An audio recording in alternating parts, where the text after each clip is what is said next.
Basically जो किस्सा जो हुआ वो ऐसे हुआ कि जब यहाँ पे अहले बैत के ऊपर मज़ालिम ढाए गए, तो कुछ अहले बैत यहाँ से हिजरत करके दूसरे इलाकों में गए।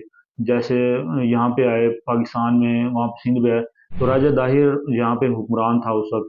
तो उसने बेसिकली इनको अपने शेल्टर दिया था, इनको पनाह दी थी अहले बैत को। और ये उनके ताक़ुब में आया कि जी कोई अहले बैत ना बच पाए, इनको नाउज़ुबिल्लाह इनको शहीद कर दें और सफ़ाए हस्ती से मिटा दें।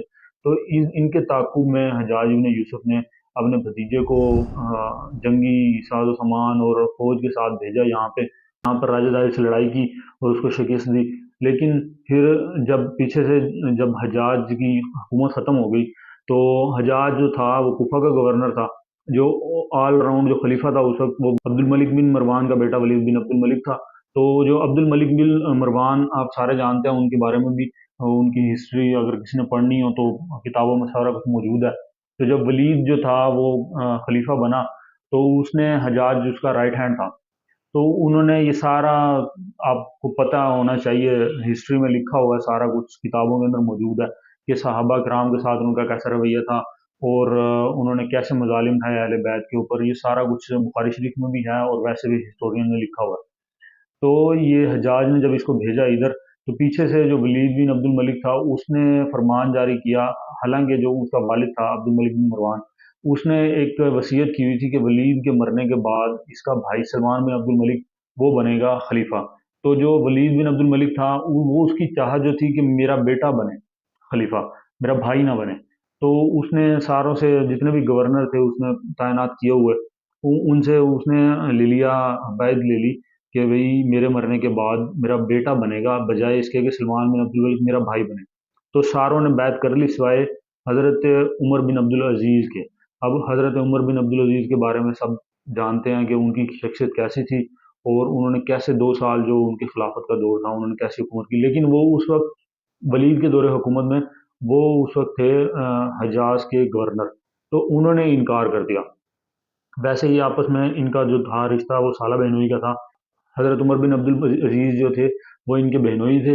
तो लेकिन ये इन्होंने जब बैत नहीं की वलीद की, तो इनको इन्होंने जबरन कैद में डलवा दिया। हालाँकि गवर्नर थे, इनको जबरन कैद में जब डलवाया है तो फिर अचानक से वलीद की जो है ना वो डेथ हो गई। तो उसके ये सारा लोगों को पता चल गया कि ये अपने बेटे को खलीफा बनवाना चाहता है और फिर मुज़ाहरे वगैरह, एहतजाज वगैरह हुआ। तो इस वजह से इन्होंने मरवा नहीं सकते थे क्योंकि वो बहनोई भी थे उनके और लोगों का जो रिएक्शन भी था, क्योंकि हज़रत उमर बिन अब्दुल अज़ीज़ जो थे वो हर दिल पसंद शख्सियत थे, लोगों के अंदर काफ़ी मकबूल थे, तो इस वजह से उनकी मजबूरी थी उनको सिर्फ कैद करवा दिया। तो जब वलीद फ़ौत हुआ उसके बाद जब उनका भाई दोबारा, जैसे पता था उनको कि सलमान बिन अब्दुल मलिक नहीं बनना है, तो वो बन गया सलमान बिन अब्दुल मलिक। तो उसको पता था कि अगर हज़रत उमर बिन अब्दुल अज़ीज़ जो हैं वो मेरा साथ ना देते, अगर वो भी मेरे भाई के हाथ में बैत कर लेते तो मैं खलीफा नहीं बनना था। तो वो जब खलीफा बना, तो उन्होंने सबसे पहला जो काम किया, हज़रत उमर बिन अब्दुल अज़ीज़ को उन्होंने कैद से बाहर निकलवाया। तो हज़रत उमर बिन अब्दुल अज़ीज़ ने उनको बताया कि ये जो हज्जाज है, ये सारा कल्प्रिट जो है, जो सारा इसमें फितना फ़साद फैलाने वाला है, यही है। जब सलमान बिन अब्दुल मलिक खलीफा बन गए और उन्होंने हज़रत उमर बिन अब्दुल अज़ीज़ के कहने पर ये फिर सारे उनको बात समझाई उन्होंने कि ये इस तरह मुसलमानों पर जो है ज़ुल्म और सितम जो सारा रवा रखा हुआ है, ये सारा जो कल्प्रिट है इसका ये हज्जाज है। और उन्होंने फिर एक ऑर्डर इशू किया और उन्होंने कहा कि जो हज्जाज नाम के जितने भी बंदे हैं, ये सारों को, जितने भी हुकूमती ओहदों पर हैं, हज्जाज इब्न यूसुफ के बारे में नहीं सिर्फ कहा, उन्होंने कहा कि जितने भी हज्जाज नाम के बंदे हैं, इन सारों को हुकूमती ओहदों से फिलफोर अलहदा किया जाए और इनको अकबुल खानों में डाला जाए। तो इस तरह हज्जाज का जो था दौर ख़त्म हुआ और उसको पकड़ के डाल दिया जेल में। और बाद वो, और उसके बाद की बात, उसकी मौत कैसे वाक़ई और वो कौन-सी बीमारी लगी, ये आप सब स्टोरी पता है सबको। कैसे वो फिर निशान इबरत बना और कैसे वो फ़ौत हुआ, वो मर गया। तो ये फिर हज़रत उमर बिन अब्दुल अज़ीज़ के कहने पर उन्होंने जब ये अपनी हज्जाज के खिलाफ कार्रवाई शुरू की, तो फिर जो उन्होंने लेटर ऑन जो उन्होंने एक हुक्मनामा जारी किया कि हज्जाज के जितने भी रिलेटिव्स वगैरह हैं और वो हुकूमती ओहदों पर फाइज हैं, उनको भी पकड़ के अकबुल खानों में डाला जाए। तो ये जो फिर मोहम्मद बिन कासिम था, ये भतीजा था ज़ाहिर बात है, और सिपह सलार था उस लश्कर का जो इधर सिंध के ऊपर हमला-आवर हुआ था।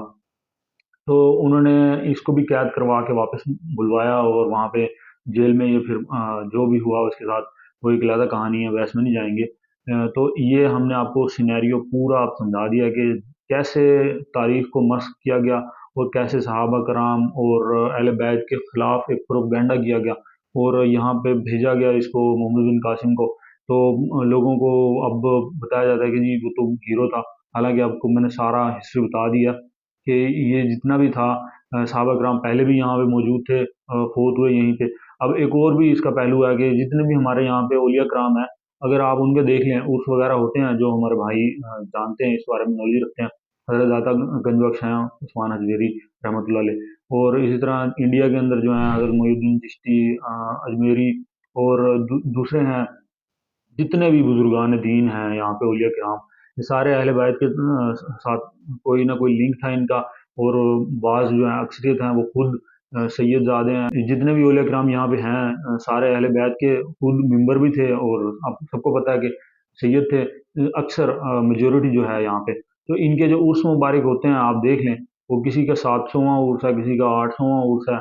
अगर आप आज की भी डेट आप देखें ना, कि देखें आज 1445-43 चल रहा है, तो इसमें 700 साल माइनस 800 साल माइनस करें, तब भी जाके जो मोहम्मद बिन कासिम का जो इरा है 712 ईस्वी का, वो भी नहीं आता। मोहम्मद बिन कासिम के आने से पहले ही वो फोत हो चुके थे यहाँ पे। यानी कि सूफिया कराम जो थे, औलिया कराम यहाँ पे आए मोहम्मद बिन कासिम के आने से पहले के यहाँ आए हुए थे। और ये सारा लोगों को टोपी ड्रामा करके, तारीख मस्ख करके, पता नहीं क्या साबित करना चाहते थे, और किन के कहने पर इन्होंने इस तरह किया। यजीदी ताकतें जो होती हैं वो हमेशा हर दौर में रहती हैं, और इस्लाम को नुकसान पहुंचाने के, और अहले बैत के मुतलिक नौजुबिल्ला उनको कोई नुकसान पहुंचाने के, और इस तरह के हरबे वो जो हैं वो इस्तेमाल करते रहते हैं। अब सिंध में जाएं, आप उनसे पूछें कि आप इसके बाद से यहाँ इतफाक करते हैं। तो जैसे अब हमने इस बारे में बात की है, आप डॉक्टर ताहिर कादरी का देख लें बयान, इसके ऊपर है वो सारा मोहम्मद बिन कासिम। हम अकेले नहीं कह रहे कि हम हमें इस बात से इख्तलाफ है कि मोहम्मद बिन कासिम को हीरो पेश किया जा रहा है। आप देख लें डॉक्टर ताहिर कादरी का देख लें, इंजीनियर मिर्जा साहब ने भी इनके ऊपर वीडियो बनाई है, हालांकि उनसे हमें सौ इख्तलाफ है, लेकिन जो बात उन्होंने सही की है हम उसको सही मानेंगे। तो ये कहने का मकसद जो था वो हमारा यही था कि ये जो फेक जो आइडियोलॉजी बनाई गई, और लोगों को तारीख मस्ख करके पेश की गई, और लोगों ने उसके ऊपर मनोवन तस्लीम कर लिया उसको, और हालांकि देखने हकाइक देखने चाहिए थे, लेकिन फिर भी नहीं देखे लोगों ने। तो ये हमने हमारा फर्ज बनता था कि आपको सही जो हकीकत है उस बारे में आगाह किया जाए। और जिसको अभी भी हमारी बात पे यकीन नहीं आता, तो हम उनके लिए दुआ करते हैं और अपने लिए दुआ करते हैं कि उनका खात्मा, जिनसे वो प्यार करते हैं, जो मोहम्मद बिन कासिम, हजाज बिन यूसुफ, और जितने भी जालिम हुक्मरान गुजरे उनके साथ हो, हमारा खात्मा अहले बैत के साथ, खुलफाए राशिदीन के साथ, और हजूर सल्लल्लाहु अलैहि वसल्लम की आल के साथ हो। आमीन कहेंगे इस बात पे हम। तो ये सारी हमने हकीकत आपके सामने खोल के रख दी है। फैसला आपका, कमेंट बॉक्स में लाजमी बताइएगा। और मजीद किसी ने कोई टॉपिक के मुतालिक पूछना हो, या वीडियो का हमें बताया करें कमेंट बॉक्स में, ताकि हम उस टॉपिक के ऊपर भी वीडियो बनाएं, और आपको आगाह करें तारीख की हकाइक के बारे में, तारीखी पस मंज़र के बारे में, करंट सिचुएशन के बारे में। जिस किस्म का भी टॉपिक कोई अगर चाहता है हमें हमें बताएं, ताकि हम उसके ऊपर भी वीडियो बनाएं। उम्मीद है कि आपको ये वीडियो पसंद आई होगी। इंशाल्लाह नेक्स्ट वीडियो में हाजिर होंगे, तब तक के लिए बेहद अहमद को इजाज़त दीजिए। अल्लाह।